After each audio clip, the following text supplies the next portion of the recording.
അസ്സലാമു അലൈക്കും dear friends. ഇന്നത്തെ നമ്മുടെ സ്പെഷ്യൽ നിങ്ങൾ ആരും ഇതുവരെയും ട്രൈ ചെയ്ത് നോക്കിയിട്ടില്ലാത്ത ഒരു അടിപൊളി വെറൈറ്റി റെസിപ്പിയാണ്. നമ്മുടെ ഈ വീഡിയോ കണ്ടുകൊണ്ടിരിക്കുന്ന സമയത്ത് നിങ്ങൾക്ക് ഇഷ്ടപ്പെടുകയാണെങ്കിൽ ഒന്ന് ലൈക്ക് ചെയ്തേക്കണേ. അതുപോലെ തന്നെ നമ്മുടെ ഈ ചാനൽ ആദ്യമായിട്ട് കാണുന്നവരും ഇതുവരെയും സബ്സ്ക്രൈബ് ചെയ്യാത്തവരും പ്ലീസ് ഒന്ന് സബ്സ്ക്രൈബ് ചെയ്തേക്കണേ. ഞാനിടുന്ന വീഡിയോസ് ഉടനടി കിട്ടുന്നതിനായി സബ്സ്ക്രൈബ് ബട്ടന്റെ തൊട്ടടുത്ത് കാണുന്ന ബെല്ലൈക്കൺ കൂടി ക്ലിക്ക് ചെയ്തിട്ട് ഓൾ എന്ന ഓപ്ഷൻ എനേബിൾ ചെയ്യാനും മറക്കല്ലേ. ആദ്യം തന്നെ ഒരു മിക്സിംഗ് ബൗളിലേക്ക് 250 ml കപ്പിന് 2 കപ്പ് ഗോതമ്പ് പൊടി ഇട്ട് കൊടുക്കാം. രണ്ടാമത്തെ കപ്പ് ഗോതമ്പ് പൊടിയും കൂടി ഇട്ട് കൊടുക്കാം. ഇനി ഇതിലേക്ക് ആവശ്യത്തിനുള്ള ഉപ്പ് ഇട്ട് കൊടുക്കാം. ഞാനിപ്പോൾ 1/4 ടീസ്പൂൺ ഉപ്പാണ് ഇട്ട് കൊടുക്കുന്നത്. കൈവച്ച് നല്ലോണം ഒന്ന് മിക്സ് ചെയ്തെടുക്കാം. ഉപ്പും മാവും എല്ലാ ഭാഗത്തും എത്തണം. അപ്പോൾ അതാ ഒന്ന് മിക്സ് ചെയ്ത് എടുത്തിട്ടുണ്ട്. ഇതിലേക്ക് ആവശ്യത്തിന് വെള്ളം ഒഴിച്ച് ഈ മാവൊന്ന് കുഴച്ചെടുക്കാം. ഞാനിപ്പോൾ ഇതിലേക്ക് പച്ചവെള്ളമാണ് എടുത്തിട്ടുള്ളത്, ചൂടുവെള്ളമൊന്നുമില്ല. കുറച്ച് വെള്ളം ഒഴിച്ച് ഈ മാവൊന്ന് കുഴച്ചെടുക്കാം. വെള്ളം ഒഴിച്ചു കൊടുക്കുമ്പോൾ ഒരുമിച്ച് അങ്ങ് ഒഴിക്കരുത്, കുറച്ച് വെള്ളം ഒഴിച്ച് ഈ മാവൊന്ന് കുഴച്ചെടുക്കുക. വീണ്ടും കുറച്ച് വെള്ളം ഒഴിച്ചു കൊടുത്തിട്ടുണ്ട്, ഒന്ന് കുഴച്ചെടുക്കാം. നമ്മൾ എടുക്കുന്ന ഓരോ ബ്രാൻഡ് ഗോതമ്പ് പൊടിക്ക് അനുസരിച്ച് വെള്ളത്തിൻ്റെ അളവിനും വ്യത്യാസം ഉണ്ടാവും. കുറച്ച് വെള്ളം കൂടി ഒഴിച്ചു കൊടുക്കാം. ഇപ്പോൾ 1 കപ്പ് വെള്ളം ഫുള്ളായിട്ട് ഒഴിച്ചു കൊടുത്തിട്ടുണ്ട്. വീണ്ടും വെള്ളം ഒഴിക്കാം. ഇങ്ങനെ കുറച്ച് വെള്ളം ഒഴിച്ച് വേണം ഈ മാവൊന്ന് കുഴച്ചെടുക്കാൻ. ഇപ്പോൾ ഒന്ന് കുഴച്ചെടുത്തിട്ടുണ്ട്. എനിക്കിപ്പോൾ 250 ml കപ്പിന് 1 കപ്പ് വെള്ളത്തിൻ്റെ ആവശ്യമേ വന്നിട്ടുള്ളൂ. 250 ml കപ്പിന് 2 കപ്പ് ഗോതമ്പ് പൊടി, 250 ml കപ്പിൽ തന്നെ 1 കപ്പ് വെള്ളത്തിൻ്റെ ആവശ്യമേ വന്നിട്ടുള്ളൂ. ഞാൻ നേരത്തെ പറഞ്ഞിട്ടുണ്ടായിരുന്നു, നമ്മളെടുക്കുന്ന ഓരോ ബ്രാൻഡ് ഗോതമ്പ് പൊടിക്ക് അനുസരിച്ച് നമ്മളെടുക്കുന്ന വെള്ളത്തിനും അളവ് വ്യത്യാസം ഉണ്ടാവും. അപ്പോൾ അതുകൊണ്ട് നമ്മൾ കുറച്ച് വെള്ളം ഒഴിച്ച് ഈ മാവൊന്ന് കുഴച്ചെടുക്കാം. നല്ലോണം സോഫ്റ്റാക്കി ഒന്ന് കുഴച്ചെടുക്കാം. അപ്പോൾ ജസ്റ്റ് ഒന്ന് കുഴച്ചെടുത്തിട്ടുണ്ട്. ഇനി കൗണ്ടർ ടോപ്പിലിട്ട് നല്ലോണം ഒന്ന് സോഫ്റ്റാക്കി കുഴച്ചെടുക്കാം. സോഫ്റ്റാക്കി കുഴച്ചെടുത്താൽ മാത്രമേ നല്ല സോഫ്റ്റായിട്ട് കിട്ടുള്ളൂ. ഒരു 2-3 മിനിറ്റെങ്കിലും ഒന്ന് സോഫ്റ്റാക്കി കുഴച്ചെടുക്കുക.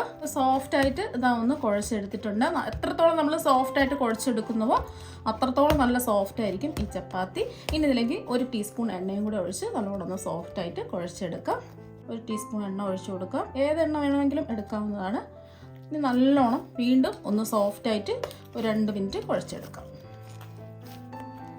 കുഴച്ചെടുത്തിട്ടുണ്ട്. മാവ് നല്ല സോഫ്റ്റായിട്ട് കിട്ടിയിട്ടുണ്ട്. നമ്മൾ എത്രത്തോളം സോഫ്റ്റായിട്ട് മാവ് കുഴച്ചെടുക്കുന്നുവോ അത്രത്തോളം നല്ല സോഫ്റ്റ്, നല്ല പൂ പോലെ ഇരിക്കും നമ്മൾ തയ്യാറാക്കുന്ന ചപ്പാത്തി. നല്ല സോഫ്റ്റായിട്ട് ഇതാ കിട്ടിയിട്ടുണ്ട്.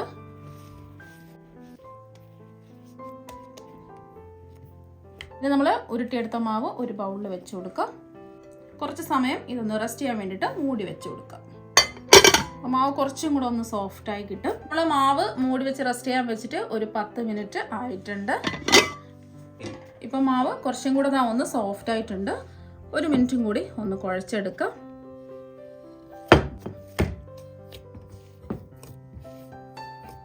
ഇനി ഇത് ഒരേ അളവിലുള്ള ഉരുളകളാക്കി ഉരുട്ടിയെടുക്കാം. കുറച്ച് മാവ് എടുക്കാം.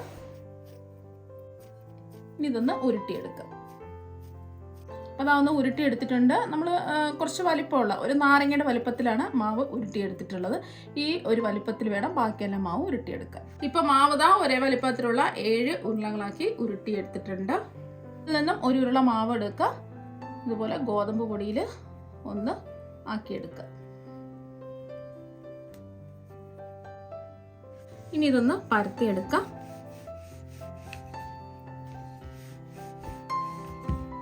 ഇത് നമ്മൾ ഇതുപോലെ റൗണ്ടായിട്ട് ഒന്ന് പരത്തി എടുത്തിട്ടുണ്ട്. ഇതിൻ്റെ പുറത്ത് കുറച്ച് എണ്ണ ഒന്ന് ഒഴിച്ചു കൊടുക്കാം.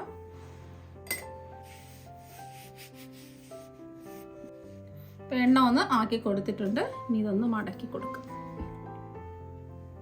ഇതിൻ്റെ പുറത്തും കുറച്ച് എണ്ണ ഒന്ന് ആക്കി കൊടുക്കാം.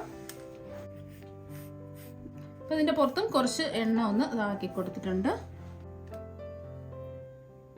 വീണ്ടും ഇത് ഇങ്ങനെ ഒന്ന് മടക്കി കൊടുക്കുക. ഈ രീതിയിൽ വേണം ചെയ്തെടുക്കാൻ വേണ്ടിയിട്ട്. ഈ രീതിയിൽ ഒന്ന് മടക്കിയെടുക്കുക. ഇനി പൊടിമാവിലിട്ട് ഒന്നാക്കിയെടുക്കാം.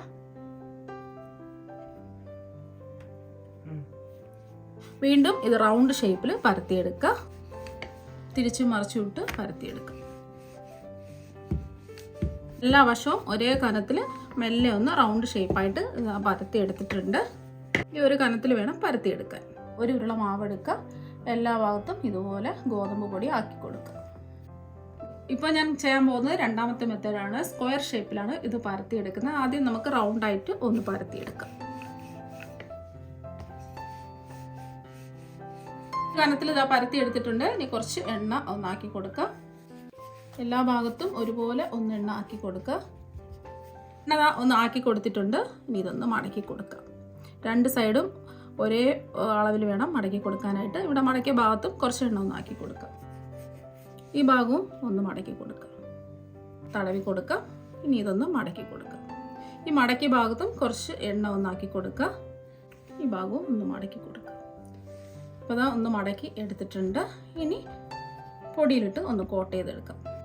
ഇനി ഗോതമ്പ് പൊടിയിലിട്ട് ഒന്ന് കോട്ട് ചെയ്ത് എല്ലാ ഭാഗത്തും ഒന്നാക്കി കൊടുക്കാം. ഇനി ഇതൊന്ന് പരത്തിയെടുക്കാം. നമ്മളിത് പരത്തിയെടുക്കുന്നത് സ്ക്വയർ ഷേപ്പിലാണ്. നമ്മൾ ആദ്യം പരത്തിയെടുത്തത് റൗണ്ട് ഷേപ്പിലാണ്. നമ്മൾ എല്ലാ വശവും ഒരേ കനത്തിൽ ഒന്ന് പരത്തിയെടുക്കുക. ഇപ്പം ഒന്ന് പരത്തിയെടുത്തിട്ടുണ്ട്. ഒരുപാടങ്ങ് കനം കുറച്ച് പരത്തരുത്, ഒരു മീഡിയം കനത്തിൽ വേണം പരത്തിയെടുക്കാൻ. ഈ ഒരു കനത്തിൽ പരത്തിയെടുക്കാം. ഇനി നമ്മൾ പരത്തിയെടുത്ത ഓരോന്നും ചൂടാക്കി കിടക്കുന്ന തവയിലേക്കിട്ട് ഇതൊന്ന് ചുട്ടെടുക്കാം. Flame medium to high flame വയ്ക്കാം. ഇതുപോലെ കുമിളകൾ വരുന്ന സമയത്ത് ഇതൊന്ന് തിരിച്ചിട്ട് കൊടുക്കാം.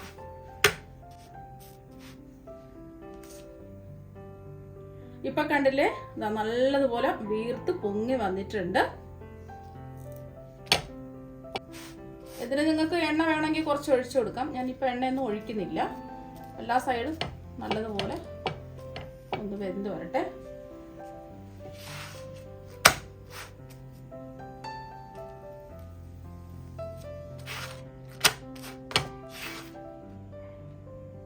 സ്റ്റെപ്പ് പരത്തിയെടുത്താണ് സ്ക്വയർ ഷേപ്പിൽ. അത് ഇതുപോലെ ഒന്ന് ചുട്ടെടുക്കാം.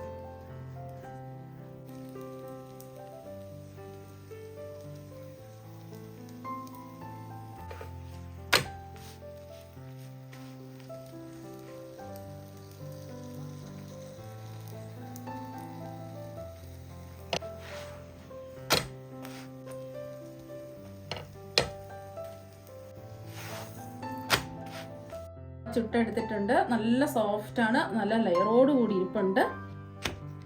ഇത് നമ്മൾ സ്ക്വയറായിട്ട് നമ്മൾ ചുട്ടെടുത്തതാണ്. കണ്ടില്ലേ, നല്ല സോഫ്റ്റ് ആയിട്ടാണ് ഇരിക്കുന്നത്. ഉള്ളൊക്കെ നല്ലോണം വെന്ത് വന്നിട്ടുണ്ട്. നല്ല ലെയറോട് കൂടി ഇതാ കിട്ടിയിട്ടുണ്ട്. ഇപ്പോൾ കണ്ടില്ലേ, നല്ല ലെയറോട് കൂടിയ ചപ്പാത്തി എല്ലാം എന്താ ഇവിടെ റെഡി ആയിട്ടുണ്ട്. നല്ല പഞ്ഞിക്കെട്ട് പോലെയാണ് ഇരിക്കുന്നത്. നല്ല ലെയറൊക്കെ കാണാൻ പറ്റുന്നുണ്ട്. നല്ല സോഫ്റ്റ് ആണ്, കഴിക്കാൻ വേണ്ടിയിട്ട് അടിപൊളി ടേസ്റ്റുമാണ്. ഇനി ഇതൊന്ന് മുറിച്ചും കൂടി കാണിച്ചു തരാം. കണ്ടില്ലേ, നല്ല പഞ്ഞി പോലെയാണ് ഇരിക്കുന്നത്. നല്ല സോഫ്റ്റാണ് കഴിക്കാൻ വേണ്ടിയിട്ട്. ഇതുപോലെ സോഫ്റ്റ് ആയിട്ടുള്ള ചപ്പാത്തി നിങ്ങൾ ഒരു പ്രാവശ്യം ഒന്ന് ട്രൈ ചെയ്ത് നോക്കുക. തീർച്ചയായും നിങ്ങൾക്ക് എല്ലാവർക്കും ഇഷ്ടമാകും. അപ്പോൾ നമുക്ക് മറ്റൊരു വെറൈറ്റി വീഡിയോ ആയിട്ട് വീണ്ടും കാണാം. താങ്ക്